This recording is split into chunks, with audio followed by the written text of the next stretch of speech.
엿새째 되는 날, 다소 기력이 살아나는 듯하여 성경을 펼치고 신약성서 요한복음 1장 1절을 읽었다. 태초에 말씀이 계시니라. 이 말씀이 하나님과 함께 계셨으니 이 말씀은 곧 하나님이시니라. 이 말에서 태초에란 단어는 헬라어로 아르케다. 말씀은 로고스다. 그래서 태초에 말씀이 계시니라는 헬라어 성경 원문에서 아르케에 로고스가 있었느니라 이다. 그런데 원래 요한복음을 기록한 저자는 헬라 철학, 즉 고대 그리스에 탁월한 조예가 있었던 사람인 듯싶다. 그는 헬라 철학에서 철학적 사유의 핵심이 되었던 용어를 성서의 언어로 바꿔 사용했다. 헬라 철학자들은 모든 존재하는 사물들과 모든 일어나는 사건들의 맨 중심이 되는 근본이 무엇일까를 사색했다. 그런 근본을 일컬어 아르케라 했다.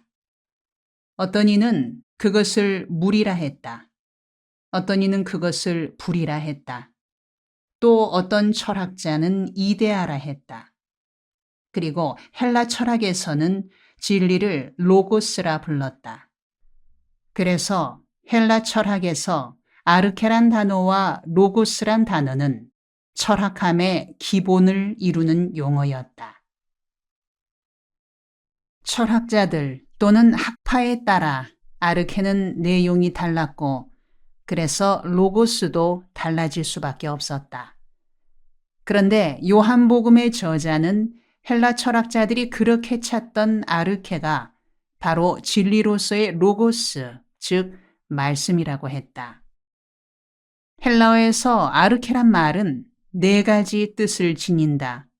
그래서 요한복음 1장 1절에 나오는 아르케를 제대로 번역하자면 그 네 가지 의미를 다 포함시켜야 정확하고도 깊이 있는 뜻을 표현할 수 있다. 아르케란 말의 첫 번째 뜻은 모든 만물이 존재하게 하는 기초를 일컫는다. 영어로 foundation이다. 두 번째는 모든 사물과 사건의 핵심을 일컫는다. 영어로 core이다. 세 번째는 우리가 추구하는 바 최고의 가치를 일컫는다. 영어로 ultimate concern이다. 그리고 네 번째가 맨 처음 시작에를 뜻한다. 영어로 in the beginning이다. 그런데 우리나라 말로 번역한 성서에서는 네 번째 뜻인 맨 처음 시작에란 뜻만 살려내고 있다. 아르케란 말의 근본 뜻을 다 살려 본문을 해석하면 의미가 훨씬 깊어지고 달라진다. 네 가지 의미를 다 살려서 아르케에 로고스가 계시니라 란 문장을 풀이하자면 다음과 같이 된다. 모든 사물과 사건의 기초에 말씀이 있었고 가장 속 중심에 말씀이 있었다. 추구하는 바의 최고 가치, 즉 궁극의 관심의 말씀이 있었다. 그리고 맨 처음에 말씀이 있었다. 나는 산속에서 소나무 등걸에 기댄 채 이 말씀을 곰곰이 생각했다. 문득 이 말씀에 비추어 내가 행했던 농민 목회의 문제점이 짚어졌다. 가슴속 깊이 다가오는 문제는 내가 행한 농민 목회 활동에서 아르케가 무엇이었느냐는 질문이었다. 생각에 생각을 거듭한 결과 내가 범한 과오는 너무나 분명했다. 나는 농민 선교의 기초를 하나님 말씀에 두지 않고 농민들의 소득 증대에 두었다. 농민 목회의 가장 속 중심에 진리가 아닌 주민 조직을 두었던 것이다. 농민들의 소득 증대를 높이기 위해 주민 조직을 만들고는 밤낮 없이 일해왔다. 그러나 그렇게 일한 바의 최종 목표, 곧 궁극적 관심은 하나님 앞에 선 인간이 아니었고 물질적으로 잘 사는 농촌의 건설이었다. 그리고 선교 활동이 시작에서 마지막까지가 생명과 진리와 사랑의 본체로서의 로고스가 아니었고 인간의 수단과 방법에 의지해왔다. 나는 결론에 이르렀다. 윤 회장 사건으로 남양만을 떠날 것이 아니라 제대로 본질적으로 다시 시작해야 한다는 결론이었다. 목사직을 벗고 평민으로 돌아갈 것이 아니라 목사다운 목사가 되어야겠다는 다짐이었다.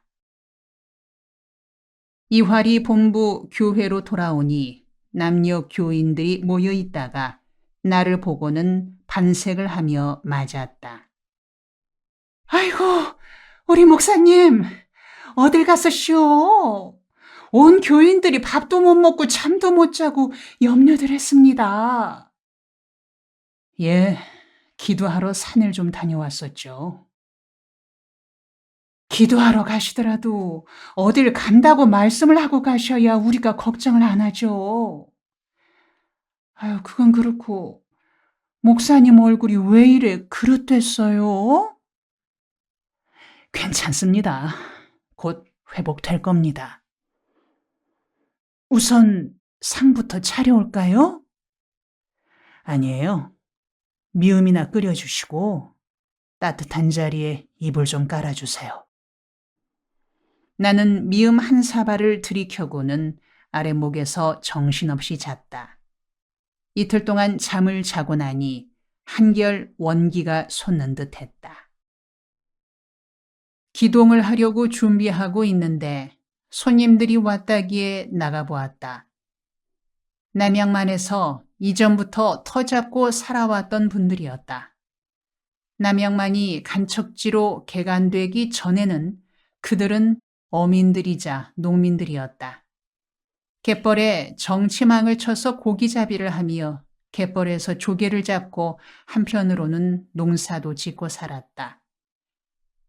그런데 남양만이 메워지고 갯벌이 농토로 바뀌자 그들은 어장을 잃고 경제적으로 손실을 입었다.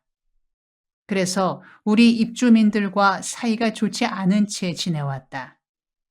입주민들과 사이가 좋지 않으니까 자연히 활빈 교회와도 좋은 사이가 될 수 없었던 터였다. 아이고, 이거 아주 반가운 분들이 오셨군요. 아니, 속 썩이고 골치 아픈 사람들이 왔는데 반갑다 하시니 고맙습니다. 원 별 말씀을. 반갑지 않고요. 제일 반가운 분들이죠. 그런데 오늘 웬일로 여기까지 걸음하셨습니까? 이번 일로 목사님이 너무 낙심하실까봐 힘내시라고 격려차 왔습니다. 아, 예. 이번 일이라면 그 사건을 말하시는군요. 다들 들으셨구만요. 듣다마다요. 온 나라에 알려진 사건인데 이웃에서 모를 턱이 있나요? 예, 그렇겠죠. 좌우지간 부끄럽습니다. 아닙니다. 목사님이 왜 부끄럽습니까? 교회 울타리 안에서 일어난 일이니 목사 책임이 크죠. 그렇지 않습니다. 우리도 그간의 내왕은 없었습니다만 목사님 하시는 일은 익히 알고 있습니다. 목사님께서 농민 살리고 마을 살리려고 애쓰고 계시는 것에 우리 모두 감동했습니다. 그렇게 말씀해 주시니 고맙습니다. 우리도 진작 목사님을 찾아뵙고 싶었는데 초판에 워낙 겁을 먹어 아직 길이 열리지 않았던 거죠. 초판에 겁을 먹다니요? 예, 말씀드리기 새삼스럽습니다만 간첩 목사란 통에 우리가 겁을 먹었던 거죠. 간첩 목사라고요? 아니, 목사님은 모르고 계셨습니까? 예, 금시초문인데요. 아, 그러세요? 목사님은 아직 모르시는구나. 뭐냐면, 목사님이 서울에서 내려오기 전에 형사들이 마을에 와서 살다시피 하면서 말했더랬죠.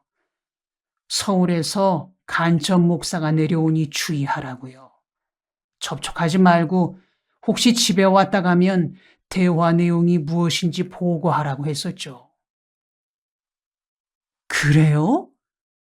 그런 일이 있었구먼요. 그 형사들 지금도 오나요? 아니에요.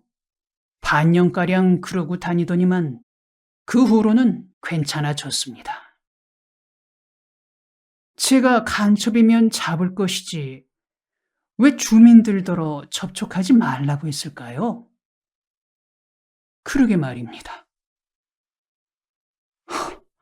난 그런 줄도 모르고 당황할 때가 많았습니다. 마을에 갈 때마다 주민들이 차가운 표정으로 대하곤 해서 우리에게 바다를 빼앗겼다고 생각하는가 했죠. 아이, 별 말씀을요. 바다야 많지는 않지만 보상금을 받았으니 문제가 아니고 또 바다를 막은 것도 정부가 한 것이지 입주민과 관계가 있나요? 간첩 목사라고 자꾸 그러니 우리가 겁을 먹은 거죠. 그래, 지금은 저에 대한 인식이 어떤지요? 아직도 사상이 좋지 않다고 생각하는 분들이 있나요? 아니에요. 다 지나간 이야기죠. 그런 생각을 가지고 있다면야 우리가 이렇게 찾아올 수 있겠습니까? 다행입니다. 그럼요. 목사님과 입주민들이 들어온 지 반년 가까이 지난 뒤부터는 생각이 바뀌기 시작했습니다. 말하자면 정부가 잘못하는 걸 잘못한다고 말한 사람이지 간첩이란 말은 얼토당토 않다는 걸 알게 됐죠.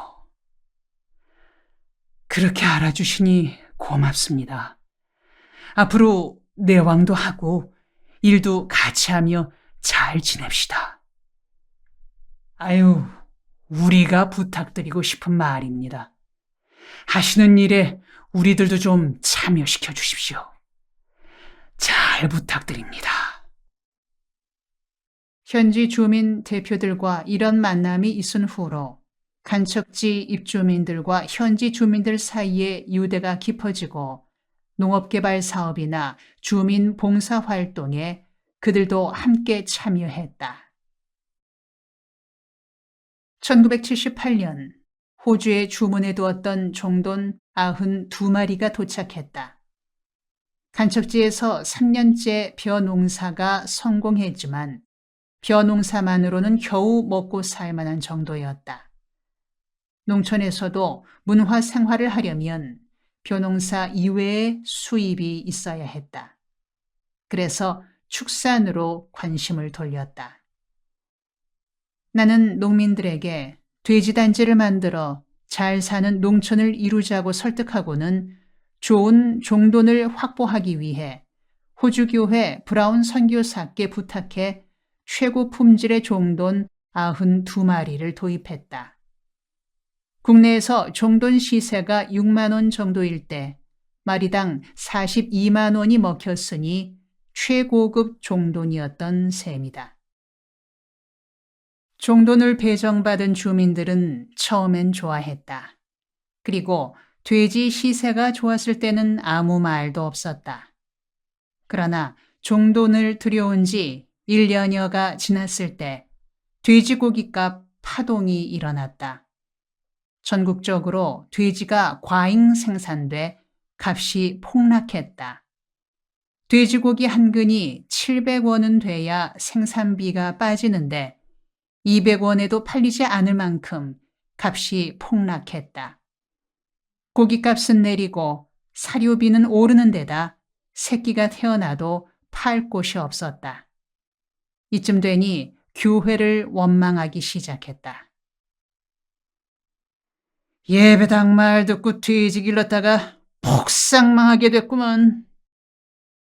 에이, 김준호 목사는 설교나 하지 무슨 돼지 하고 다녔어. 우릴 망하게 했잖아. 꼭 생긴 것도 돼지같이 생긴 양반이. 마을을 방문한 나에게 등 뒤에서 노골적으로 그런 말들을 했다. 나는 듣기가 민망해서 뒤를 돌아보며 말했다. 아줌마, 그건 너무하요. 내가 잘생기지 못한 줄이야 알고 있지만 돼지보다야 낫지 않습니까?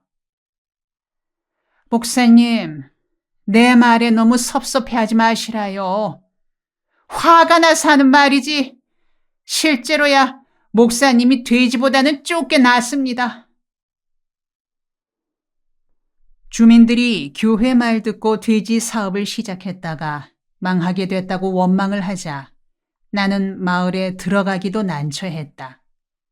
돼지가 새끼를 낳았는데 팔리지는 않고 사료비는 없으니까 마을 아주머니들이 새끼 돼지를 손수레에 싣고 갯벌에 버리기까지 이르렀다.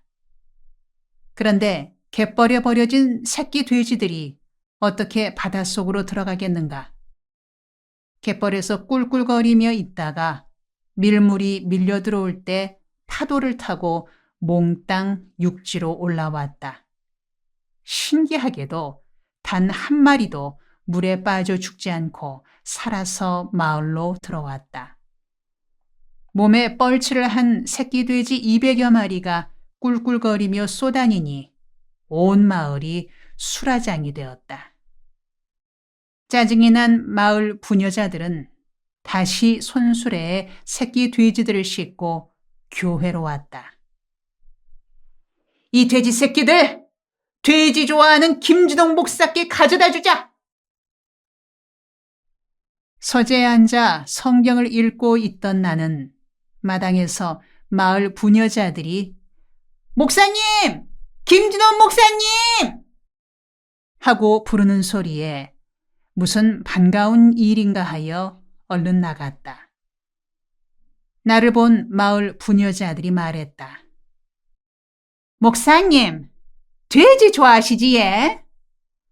한 끼에 한 마리씩 드시라요.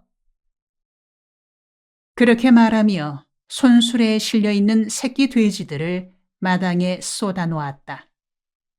교회는 엉망이 됐다. 교회 안으로 새끼 돼지들이 뛰어들어오는가 하면 부엌으로 들어와 세간살이를 얻고 야단이었다. 어머니가 역정을 내시며 말했다. 야야, 니는 목회를 왜 이래 별나게 하노? 니가 사람 목사라 돼지 목사라. 성전에서 성도들 기도 소리가 들려야지 돼지 소리만 요란하게 들리니 이게 될 말이가? 아이고 어머니, 내 속을 누가 알까요? 돼지 농사를 내가 강제로 시킨 것도 아니고 자기들이 좋아서 한 거인데 잘 될 때는 아무 말도 없더니 안 되니까 나만 원망하니 참 속이 시립니다. 나는 어쩔 수 없이 교회 청년들을 불러 큼지막한 구덩이를 파게 하고는 새끼 돼지들을 거기에 모두 몰아넣었다. 그러나 그 다음이 문제였다. 처음 생각에는 땅 속에 묻어버리려 했으나 막상 구덩이 속에 몰아넣고 나니 도저히 그럴 수가 없었다. 아무리 짐승이지만 살아있는 생명들 위에 흙을 덮어버린다는 것은 차마 못할 짓이었다. 그렇다고 그냥 두면 굶주림으로 죽을 때까지 소리를 질러댈 것이니 그것도 어려운 일이었다. 이러지도 저러지도 못하고 있는 판인데 신문을 보니 정부가 인천 창고에 쌓아두었던 수입 돼지고기를 서울 소비자들에게 판매하고 있다는 기사가 나와 있었다. 그 기사를 읽은 나는 열을 받아 가만 있을 일이 아니라는 생각이 들었다. 청년들을 다시 불러들였다. 어이, 자네들 가서 트럭 한 대 불러오게. 대장님, 트럭 불러 뭘 하려고요? 돼지 새끼 싣고 가서 버리려고요? 그런 게 아니고 이 신문 좀 읽어봐라. 농민들은 돼지 먹이다가 망해서 눈알이 튀어나올 지경인데 정부가 대책은 세워주지 않고 수입 돼지고기를 서울에 팔고 있단다. 이깟 정부를 그냥 두고 볼 수 있겠냐? 구덩이에 들어가 있는 돼지 새끼를 몽땅 싣고 서울로 가자. 가서 중앙청 앞에다 확 풀어놔 버리자. 그리고 총리고 장관이고 이 돼지 새끼 가져다 한 끼에 한 마리씩 묵으라고 일러주자. 이 말을 들은 청년들의 얼굴이 갑자기 확 펴졌다. 좋습니다. 한껏 합시다. 대장, 마음 변하지 말기요. 그들은 얼른 가서 2.5톤 트럭 한 대를 불러왔다. 우리는 트럭에다 돼지 새끼들을 싣고 서울로 향했다. 나는 도끼가 오른 채 트럭 앞자리에 앉아 서울로 갑시다 하고 소리쳤다. 그런데 군사정권 시대에 정보 정치하던 시절이라 무사히 서울까지 가게 두지를 않았다. 그 사이에 누군가가 군청으로 관할 경찰서로 연락을 했다. 수원까지도 못 나갔는데 이미 군수 어른이 길가에다 지프를 세워놓고 차마다 뒤지고 있었다.